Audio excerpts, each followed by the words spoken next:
صحیح بخاری اور صحیح مسلم میں نبی کریم صلی اللہ علیہ وسلم کی زندگی کا ایک چھوٹا سا واقعہ اس طریقے سے مروی ہے کہ ایک بار آپ صلی اللہ علیہ وسلم اپنی مسجد میں تشریف فرما تھے اور آپ کے ارد گرد صحابہ بھی بیٹھے ہوئے تھے. آپ صلی اللہ علیہ وسلم ان کے سامنے کچھ علمی باتیں، تربیتی باتیں آپ صلی اللہ علیہ وسلم کر رہے تھے. تو اسی درمیان 3 آدمی کا گزر ادھر سے ہوتا ہے، یعنی اسی مجلس کے پاس سے یا مسجد کے پاس سے ہوتا ہے. تو وہ تینوں آپ صلی اللہ علیہ وسلم کی مسجد طرف یا مجلس کی طرف بڑھے. ان میں سے ایک شخص نے اس مجلس کی کوئی پرواہ نہیں کی اور وہاں سے چلتا بنا. البتہ 2 شخص آپ صلی اللہ علیہ وسلم کی جہاں مجلس منعقد تھی اور جہاں آپ صحابہ کرام سے علم کی باتیں، تربیت کی باتیں کر رہے تھے، وہ دونوں اس کے قریب آتے ہیں. کیونکہ آپ صلی اللہ علیہ وسلم گفتگو فرما رہے تھے، اس لیے ہر صحابی نے اپنی اپنی جگہ لی تھی اور ہر شخص بیٹھا ہوا تھا. تو ان میں سے ایک شخص جو 2 قریب آئے تھے، ان میں سے ایک شخص نے دائیں دیکھا، بائیں دیکھا، اور کیا دیکھتا ہے کہ آگے کی طرف ایک جگہ خالی ہے، اور اس نے خواہش ظاہر کی اور جا کر کے وہاں پر بیٹھ گیا.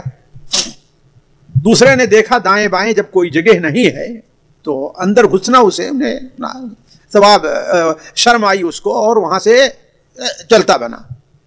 ابھی چند ہی قدم گیا تھا کہ وہ رک جاتا ہے اور اسے شرم آئی کہ آپ صلی اللہ علیہ وسلم کی مجلس چھوڑ کر کے ہم کہاں جا رہے ہیں، لوگ اولاً ہمیں کیا کہیں گے.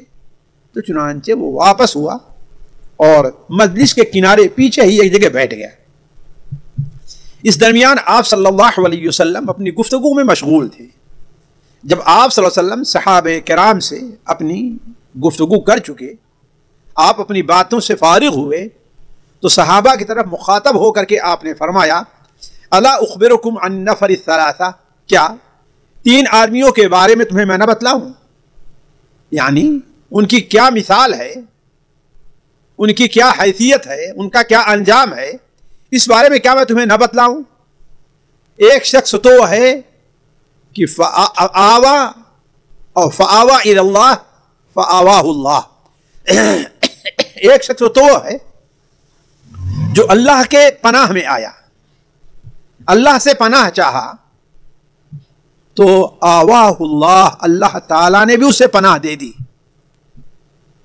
یعنی وہ شخص مجلس میں تو آیا اور وہ نبی کریم صلی اللہ علیہ وسلم کے قریب بیٹھنا چاہا، اور اس سے اس کا مقصد جہاں نبی کریم صلی اللہ علیہ وسلم سے قریب ہونا تھا وہی اللہ تبارک و تعالیٰ کی رضا اور اللہ تعالیٰ کی خوشنودی حاصل کرنی تھی.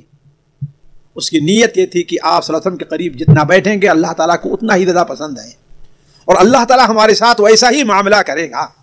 لہذا اس نے آگے بڑھ کر کے جتنی قریب اسے جگہ مل سکی وہاں جا کر کے بیٹھ گیا.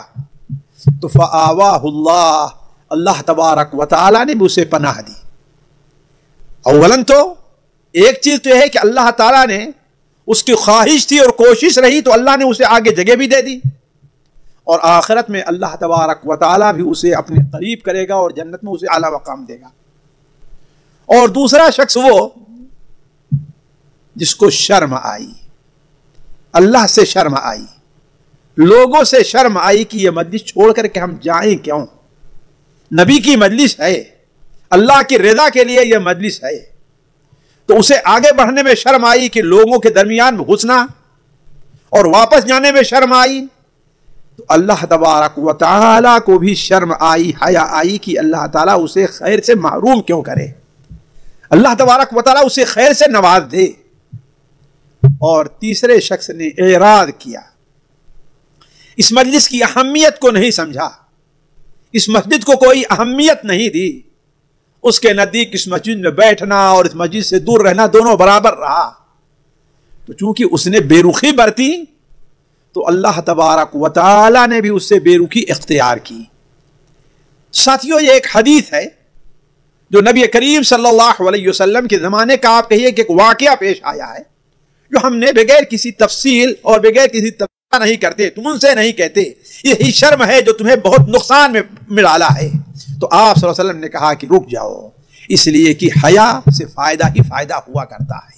تو ایک مومن کو چاہیے کہ خصوصاً آج جب فتنوں کا دور ہے، بے حیائی عروج کے اوپر ہے، خصوصاً ہماری بہنیں، خصوصاً ہماری بچیاں جو آج فیشن کے نام پر، جو آج غیر قوم کی مشابہت کے نام پر حیا کی چادر کو تار تار کر دیا ہے اور حیا سے بڑی دوری بنائی ہے، ان کے لیے یہ پیغام ہے کہ نبی کریم صلی اللہ علیہ وسلم کہ اس پیغام کو سمجھیں کہ آپ صلی اللہ علیہ وسلم نے ارشاد فرمایا کہ وَالْحَيَاءُ شُعْبَةٌ مِّنَ الْإِيمَانِ، حیا ایمان کا ایک شعبہ ہے۔ اسی طریقے سے ہمیں اور آپ کو آخری بات یہ توجہ رکھنی چاہیے کہ دینی علم، اگر انسان کو اتنا علم نہیں ہے کہ جو اللہ کی عبادت کر سکے اور پھر وہ علم حاصل نہیں کرتا، دینی مجلس کے اندر حاضر ہونا یہ تو بڑی فضیلت ہے ہی، لیکن اگر کوئی ایسا نہیں ہے تو اپنے طور پر کتاب پڑھ کر کے، کیسٹیں سن کر کے، موبائل سے سن کر کے دینی علم حاصل کرے۔ اگر کوئی شخص ضرورت کے باوجود دینی علم حاصل نہیں کرتا ہے تو وہ اللہ تبارک و تعالیٰ کے نزدیک مجرم ہے۔ اگر کوئی غلطی کرتا ہے تو یہ نہ سمجھے کہ اللہ تبارک و تعالیٰ اس پر اس کا حساب لینے ایک لونڈی جو بالغ ہو گئی تھی، اسے آزاد نہیں کیا، اس کا قصہ لے کر کے لوگ حضرت عمر کے پاس آئے۔ حضرت عمر نے جب پتہ لگایا تو معلوم یہ ہوا کہ وہ حمل سے ہے۔ اس کو بلوا بھیجا، کہا یہ کیا ہے؟ کہا کہ فلاں کا حمل ہے۔ یعنی اسے یہ احساس نہیں تھا کہ ہم نے جو کام کیا ہے غلط کیا ہے، لونڈی تھی، لیکن مدینہ منورہ جیسی جگہ میں رہ کر کے وہ ایسی یعنی زنا بھی ناجائز ہے، اس سے غافل رہ جائے، یہ بہت بڑی چیز تھی۔ حضرت عمر رضی اللہ تعالیٰ عنہ کے پاس اس وقت حضرت عثمان بن عفان، حضرت علی بن ابی طالب، حضرت عبد الرحمن بن عوف تینوں موجود تھے۔ آپ نے حضرت عثمان سے پوچھا اس کے بارے میں تم کیا کہتے؟ وہ خاموش ہو گئے۔ حضرت علی اور حضرت عبد الرحمن بن عوف رضی اللہ عنہم اجمعین نے کہا کہ یہ خلیفۃ المسلمین، اس کے اوپر حد قائم کی جائے، اسے رجم کیا جائے، اس لیے کہ یہ محسن بھی ہے، یعنی شادی شدہ نہیں تو کم سے کم اس کا آقا اس کے ساتھ تھا، تو یہ اب باکرہ نہیں ہے، لہذا اس کے اوپر حد قائم کی جائے، رجم کیا جائے۔ حضرت عمر رضی اللہ تعالی عنہ نے حضرت عثمان سے پوچھا کہ تم کیا کہتے ہو؟ حضرت عثمان نے کہا ہمارے بھائیوں نے جو بات کہی ہے۔ کہا کہ نہیں، تمہاری کیا رائے ہے؟ تو حضرت عثمان رضی اللہ تعالی عنہ نے کہا کہ میری رائے یہ ہے کہ یہ اتنی دلیری سے بیان کرے، اس کا مطلب ہے کہ اسے یہ علم نہیں ہے کہ ہاں بھائی زنا کرنا کوئی بری چیز ہے، تو چونکہ اسے علم نہیں ہے لہذا اس کے اوپر حد قائم نہ کی جائے۔ حضرت عمر رضی اللہ تعالی عنہ نے کہا کہ تم سچ کہہ رہے ہو۔ تو حضرت عمر نے اس کے اوپر حد قائم نہیں کی، لیکن اسے معذور نہیں سمجھا، بلکہ اس سے 100 کوڑے لگوائے، 1-2 کوڑے نہیں۔ کیوں؟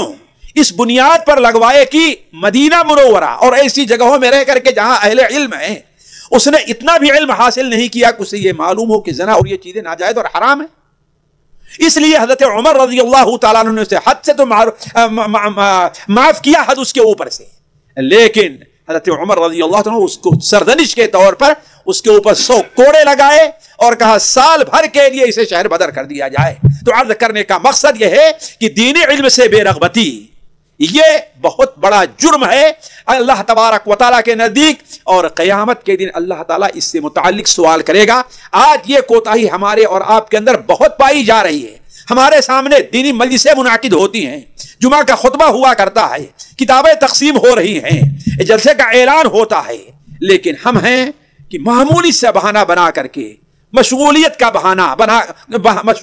ایک بہانہ بنا کر کے ہم ایسی مجلسوں سے دور رہتے ہیں۔ یہ وہ ایسے لوگ اس حدیث کے ضمن میں آتے ہیں کہ اور وہ آخری شخص اس نے اعراض کیا تو اللہ تعالیٰ نے بھی اس سے اعراض کیا۔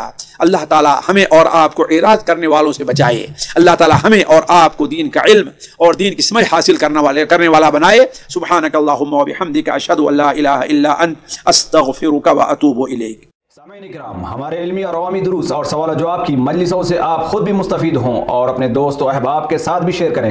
عین ممکن ہے کہ آپ کے شیئر سے کسی کی اصلاح اور آپ کے لیے صدقہ جاریہ بن جائے۔ واٹس ایپ پر اسلامک میسج حاصل کرنے کے لیے نمبر نوٹ فرمائیں: یعقوب عزیز 00966 5089 59707۔ واٹس ایپ سوال جو آپ گروپ میں ایڈ ہونے کے لیے نمبر نوٹ فرمائیں: عبدالسلام عمری 00966502627 نمبر بھیجتے ہوئے نام اور پتہ ضرور لکھیں۔ اسی طرح ہمارے یوٹیوب چینل اسلامی دعویٰ کو ضرور سبسکرائب کریں تاکہ ہماری ہر نئی اور اہم ویڈیو کی اطلاع آپ کو فوری حاصل ہو جائے۔ تمام دروس، مقالات اور سوال و جواب سیریز کے لیے ہماری مشہور ویب سائٹ www.islamidawah.com کا مشاہدہ کرتے رہیں۔ السلام علیکم ورحمۃ اللہ وبرکاتہ۔